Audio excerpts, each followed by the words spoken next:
Hello students, KTHM College, Department of Political Science, Class MA, MCon, MSc.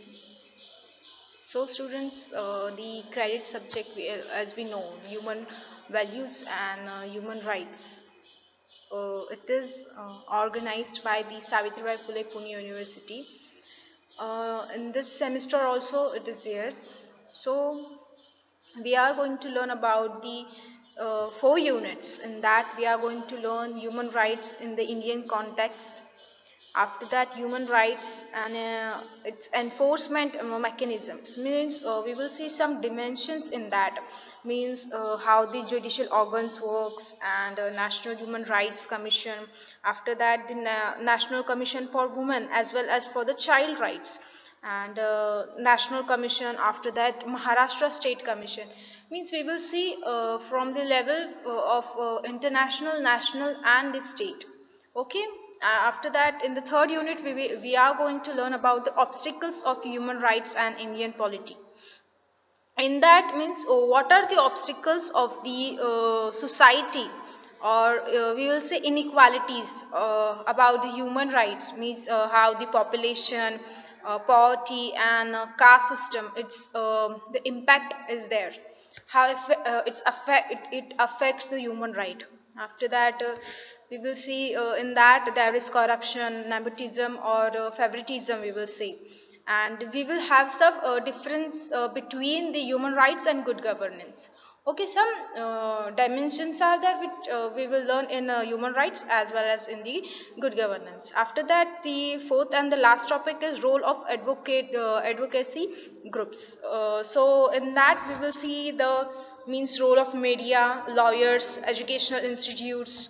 After that, some NGOs and roles of corporate sector. So students, it is very interesting we will say subject to learn. So students, as we know, human rights. So from the ancient period, means from the classical period, very popular, very renowned thinkers has given different perspective about their thinking, how human right is there, how it is connected to the nature, how it starts from the nature. From we have when we are born, we have natural rights. How the natural rights, after that the steps are the natural rights, human rights. So and they have given us very much perspective about the human rights. So students, we will try to learn about the human right in the in that conceptions that we will learn in national as well as on the other hand on the international level. So the motive is only that we have to learn the human right, means we have learned about our Indian constitution, our fundamental rights. After that, for example, right to equality. So how it is there in our Indian context and how it is in the international level. Okay, so we are going to we will say just differentiate our how or in the other manner we will say that how it is very similar. Okay students, so it's very interesting to learn, and please pay attention on the lecture. Okay, we will start now.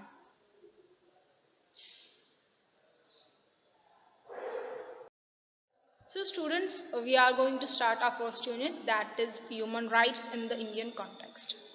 So students, human right in Indian context, when we hear the word the Indian context, then it click in our mind that Indian constitution. So human right and Indian constitution, it is one and the same. So how it is there in our Indian context. So for knowing that the how it is there, so we have to know about some means some historical background which we have in our means diversity country, diversityal country, that is India. So the first one, it is we will know about the introduction. So students, the concept of human right is not new to India. Okay, we will say it is either a part of our socio-economic and cultural life of Indian society, because a number of religious, literally social and means philosophically texts from the ancient to modern times educate the concept based on the duty. So it contrasts to that the Western culture of rights after independence, the farmer of frame means this framers of the constitution, taking into consideration of both Eastern and Western philosophers, have developed human rights concept to suit according to the needs of Indian polity. So when our framers of constitution were working, so they have kept in mind about the socio-economical and political and cultural life of India, and they have given that perspective to our developed human right concept to suit according to the needs of the Indian polity. Okay, and we have grasped, or we will say we have borrowed very Western and Eastern philosophical dimensions to our constitution. Means, see, for example, we have taken the preamble from the USA. So we have taken some of them not. We have taken a lot from other countries for our constitution. So students, the Indian constitution is compared to that of Universal Declaration of Human Rights was an ahead in bifurcating civil and political rights and economic, social and cultural rights as independent units of the constitution. In a way, the division of both sets of rights advocated by the Indian constitution paved the way of United Nations to undertake steps on the lines of Indian perspective and bifurcate them into two independent sets of rights in 1966 as Convent on Economic and Economic, Social, Cultural Rights, and the Convent on Civil and Political Rights. So the two perspectives are there, and it is bifurcated as the two independent seats of right in the year of 1966, which were the Convent of Social, Economical, Social, and Cultural Rights, and on the other hand, it was Convent on the Civil and Political Rights. So students, we are not actually going to learn about the Indian context only that limit. We are going to learn about through the Universal Declaration of Human Rights. So students, please try to relate that how the our Indian constitution and Universal Declaration of Human Rights is means getting connected. Okay, after that, the second one is the Indian Bill of Rights. So everyone know that very well. Okay, so the legal and other texts of ancient and medieval India advocate duty as the prime concept of the uh, sorry, argumentations of rights of individual through the legal tent of dharma. Okay, however, the arrival of foreign rules and their divide and rule policy brought in means the disaster results for the promotion and protection of individual rights in the modern period. So the recent of the policies of colonial masters to drive them from the country. So in the year when 1855, the Indian National Congress was means 1885, the Indian National Congress was established, as we know that. So a number of movements have been initiated under its banner to release the people from the bondage of colonial rule and to restore the right of the people at every level. Among the various movements, the Purna Swarajya and the Home Rule movement richly contributed to the development of Indian Bills of Right. So, in this regard, the report prepared by the we know that Mr. Motilal Nehru in the 1982 numered certain rights that were to be conferred upon the Indian subject by British colonial masters. So the rights that were enumerated in the report of Nehru are popularly refers means it is known as the Indian Bills of Right. So in this way they receive a significant consideration while drafting the constitution by the constituent assembly. So the rights advocated by this bills means the bill Indian rights or bill of rights. Some rights were educated, so we will see some of them. The first one was the all power government and all authority means authority legislative executive and judiciary are derived from the people, and the same shall be exercised in the Commonwealth of India through the organization established by or under due and in due process of the constitution. Means right to democracy, it was very important. It is and it will be in the future, the democracy. But the definition of democracy is rule by the people. It is not the definition that rule is by the mask. So we have to know what is different between the rule of people and rule means the command of mask. Okay, so the first was the right to democracy. After that, the second was to comparable to various freedom under Article 19 and right to liberty under Article 21. So no person shall be deprived to his liberty, or shall his devil or property be entired. So save is accordance with law. So all titles to private and personal property lawfully acquired and enjoy at the establishment of Commonwealth and hereby guaranteed. So it was there. It was the second right, we will say, that was Article 19 and Article 21, which was right to liberty. After that, the Article 29 and 25 comparably, comparably to the Article 19 and Article 25. The freedom of conscience and free professions and practice of religious are subject to public order or morality, hereby guaranteed to every person. After that, the right to free expression of opinion, as well as the right to assembly peaceable and without arms and ammunitions, and to form associations or unions, and is hereby guaranteed for purpose not opposed to public or morality. So it was comparable to the Article 19. Means now as we compare to our fundamental rights, so this the when the Indian bills of right was means prepared by Mr. Motilal Nehru. So see, right to democracy, after that right to liberty, then we will say uh, Article 19, it was done in that period, in 1928. So after that, the Article 21A was there.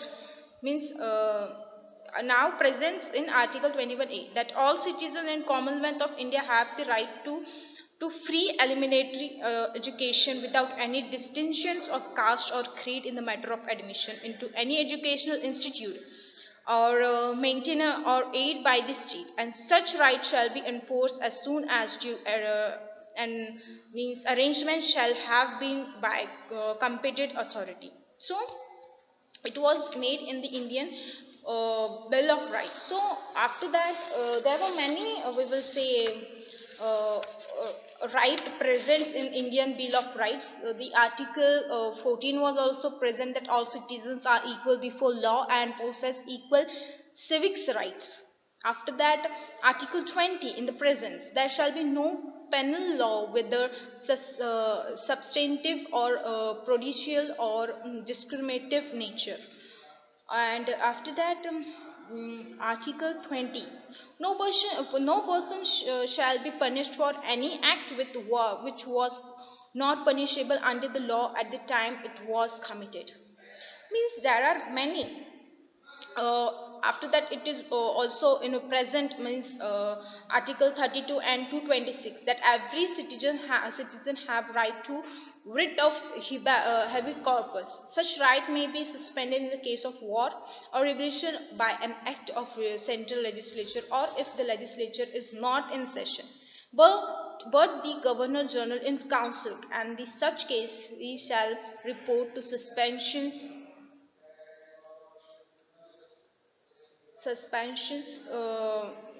to the legislature at the earliest possible opportunity for such an action. Means there are many means right given in the Indian Bill of Rights. So It we will say how it is compared to the Indian context now, means how it is compared in the fundamental rights in the present day, which was present in 1928 by Mr. Motilal Nehru, and it is, we will say, it is taken its legacy, and it is going on till now. So after that, the meaning and the concept of Sarvodaya. So it is very renowned and very popular concept, Sarvodaya. The Sarvodaya means, it is mean that universal upliftment of all. So we will say the term Sarvodaya is in means it is, its origin is from, it is derived from the two different words. They are Sarva and Udaya. Sarva means all and Udaya means rise. In short, Sarvodaya, we will say it is the upliftment, mean universal upliftment of all. So Mahatma Gandhi first coined this term in 1908 with translating the work of John Ruskin, tract on political economical, which it's his very famous work of John Ruskin unto the last. So Gandhiji translated that book, and when he was reading that, some short incident what happened. He was traveling, and he was reading his book, the John Ruskin's book, that until this last. But when he was reading the book, he realized that it is very important, according to means as we have a agricultural background. India has agricultural background. When he was reading book, he did not sleep at the night. He just read that, and he finished off that book. And after some days in 19 no not 8, he translated this book unto this last. So Gandhiji employed this term in order to give a modern basis of ancient Indian philosophy of Sarva Dharma. Okay, so the philosophy of Sarvodaya aims to achieving the welfare of all section of people of a polity with the aid of a sense of social and legal institutions in the peaceful manner. Gandhiji refers this is short as true ahimsa. So this principle of Gandhiji became popular and inculcate and propagated by the number of leaders in India and abroad. It became a cornerstone for a number of contemporary movements of human rights across the world. So see how from the Indian context, the from the Sarvodaya, how it gave rise to the human rights. Okay, so Gandhiji has laid the foundation for the Sarvodaya movement firmly on the principle of the principles means the four pillars of Gandhiji we know, that is truth, non-violence, love, and the internal value. So the Sarvodaya concept became the fundamental principle of freedom movement of India among various statements. So the leaders, the famous leaders, and like Acharya Vinoba Bhave, Jay Prakash Narayan, Dada Saheb Dharmadhikari, after that Muzumdar, Shankar Rao Dev, K.M. Mashruwala, etc. They also pursued the path of philosophical object of the Sarvodaya even after the independence. The Gramdhan and Bhutan movements initiated by Acharya Vinoba Bhave were the popular movements aimed to achieve the concept of welfare of peasants and landless people and receive legal sanctions. So after Gandhiji, Acharya Vinoba Bhave, and after the death of Acharya Vinoba Bhave, Jay Prakash Narayan took the mantle of on his shoulder to achieve the concept of Sarvodaya. He stepped a step further and advocated the apart from Bhutan movement, the state need to empower village and self-sufficient units for the long-term sustainability to economic of the nation. He felt that it is important aspects of Sarvodaya, and it is a dream of Gandhi, who advocated his concept of to achieve self-sufficient of the country for the all-round development of economic and the politic and the people, which in return and argue and the human rights of everyone without much interference of states. So the concept of Sarvodaya has its own mark in many forms in the independence India. So the various five plans, the number of scheme, the program is initiated by the government both at national and state level, at also the central level. We know that 73rd and 74th constitutional amendment deal with the empowerment of gram swaraj, etc. So how the 73rd and 74th amendment act means panchayati raj and municipalities, how it is empowered for the people at the gram swaraj. So lack of commitment of implementing the concept, its true perspective has brought in number of problems in the contemporary era. So in order to make India a self-reliant, vibrant, democratic polity, it is the duty of everyone of us to adhere strictly to the principle of Sarvodaya. By practicing Sarvodaya will not only wipe many of the mysteries that are currently affecting the polity, but also help to groom the rights of the all sections of people in order to realize the social justice philosophically advocated by Dr. B.R. Ambedkar in the preamble of the Constitution. So, students, how it is very important about the Sarvodaya, how it has upliftment of all from the level of village level, how